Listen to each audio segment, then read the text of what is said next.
Selamat pagi dan salam sejahtera bagi kita semua. Shalom. Senang bisa berjumpa kembali dalam waktu teduh pagi bersama Gereja Toraja Jemaat Bogor di edisi Kamis 6 Juni 2024. Bacaan kita hari ini 1 Petrus 4 ayat 12 sampai 19. Sebelum kita membaca firman Tuhan, kita berdoa. Bapa Sorgawi, kami bersyukur pada pagi hari ini dimungkinkan menikmati lagi kasih-Mu di hari baru. Pagi hari ini dalam waktu teduh kami rindu mendengar firman-Mu. Kami mohon pertolongan Roh Kudus dimampukan memahami firman Allah dan melakukannya di tengah-tengah hidup ini. Berfirmanlah ya Tuhan, ampuni dosa kami. Dalam nama Yesus kami berdoa. Amin. 1 Petrus pasal 4 ayat 12 sampai 19. Saudara-saudara yang terkasih, janganlah heran akan nyala api derita yang datang kepadamu sebagai ujian, seolah-olah ada sesuatu yang luar biasa terjadi atas kamu. Sebaliknya, bersukacitalah sesuai dengan bagian yang kamu dapat dalam penderitaan Kristus, supaya kamu juga boleh bergembira dan bersukacita pada waktu Ia menyatakan kemuliaannya. Berbahagialah kamu jika kamu dihina karena nama Kristus, sebab roh kemuliaan, yaitu roh Allah ada padamu. Janganlah ada di antara kamu yang harus menderita sebagai pembunuh atau pencuri atau penjahat atau pengacau. Namun, jika ia menderita sebagai orang Kristen, janganlah ia malu, melainkan hendaklah ia memuliakan Allah dalam nama Kristus itu.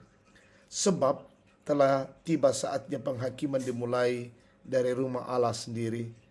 Jika penghakiman itu dimulai pada kita, bagaimana pula kesudahannya dengan mereka yang tidak percaya pada Injil Allah? Jika orang benar pun hampir-hampir tidak diselamatkan, apa yang akan terjadi dengan orang fasik dan orang berdosa? Karena itu, baiklah juga mereka yang menderita karena kehendak Allah, menyerahkan dirinya kepada Pencipta yang setia, sambil terus berbuat baik. Amin. Firman Tuhan. Tema kita hari ini, siap menderita morai masussa. Saudara-saudara yang terkasih, konteks pembacaan ini adalah jemaat di Asia Kecil mengalami penderitaan karena menjadi pengikut Kristus. Domitianus adalah kaisar yang memerintah saat itu. Seluruh orang yang berada dalam pemerintahannya diwajibkan untuk menyembahnya. Mereka yang tidak tunduk akan dihukum. Di samping itu, orang Kristen juga didiskriminasi oleh penduduk non-Kristen karena kesetiaan mengikut Kristus. Penderitaan tersebut menjadi bahan olokan bagi mereka. Di tengah situasi inilah Petrus menguatkan mereka.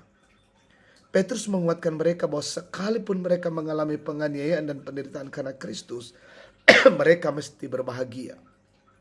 Karena penderitaan yang mereka alami akan berujung pada kemuliaan. Selanjutnya Petrus memperingatkan mereka bahwa sekalipun perlakuan orang lain tidak baik, mereka tetap harus mengasihi dengan tulus. Sebab itulah yang akan membedakan kehidupan pengikut Kristus dari yang lainnya. Dengan tegas Petrus meyakinkan mereka bahwa jangan heran dengan penderitaan mereka karena Kristus. Sebab itu memang akan terjadi. Sebab itu memang akan terjadi bagi pengikutnya. Saudara-saudara, Kristus tidak pernah menjamin bahwa kita bebas dari penderitaan. Sebaliknya, Ia menegaskan bahwa pengikutnya memang akan menyangkal diri dan memikul salib. Namun penguatan yang disampaikan Petrus juga relevan bagi kita dalam menghadapi penderitaan.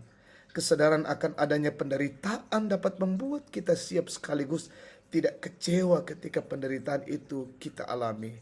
Namun, kesadaran bahwa Allah menganugerahkan kita kekuatan untuk menghadapinya dan menyerahkan diri kepada Pencipta yang setia juga penting untuk menguatkan kita. Amin. Mari berdoa. Bapa, terima kasih untuk firman-Mu yang kami boleh dengar pagi hari ini. Kami diteguhkan dan dikuatkan menjadi anak-anak Tuhan, akan memikul salib. Ada penderitaan, ada pergumulan, ada tantangan, tapi juga di balik semuanya itu juga ada sukacita. Kami percaya bahwa Tuhan menolong dan menyertai kehidupan kami sebagai anak-anak Tuhan. Bapa Sorgawi akan melanjutkan perjalanan siara hidup kami hari ini. Kami mohon pertolongan-Mu, kasih-Mu, bimbingan-Mu, dan pemeliharaanmu, sehingga kami boleh melakukan setiap pekerjaan, usaha, pelayanan, aktivitas, tanggung jawab, perjalanan-perjalanan hari ini boleh berjalan dengan baik. Kami mohon penyertaan Tuhan buat pemerintah, bangsa, dan negara kami, pemimpin kami di negeri ini. Berkati umat-Mu dimanapun, ada yang sakit Tuhan sembuhkan, yang berduka Tuhan hiburkan, yang lalai Tuhan sadarkan, yang bergumul teguhkan dan kuatkan, kokohkan mereka, iya Bapa. Yang berulang tahun, sempurnakan sukacita mereka. Orang tua kami menikmati usia indah, berkati mereka, sehatkan mereka selalu, iya Tuhan. Berkati jemaat-Mu, berkati umat-Mu. Ada yang mencari pekerjaan, Tuhan karuniakan. Anak-anak-Mu sementara dalam bangku pendidikan, bangku kuliah, berjuang. Tuhan berkati mereka semua. Anak-anak-Mu dalam pertumbuhan, tumbuh kembang mereka, Tuhan berkati. Bertumbuh dalam keadaan sehat, memuliakan Tuhan. Ini syukur doa kami ya Bapa. Kami nyatakan kepadamu dalam nama Tuhan Yesus.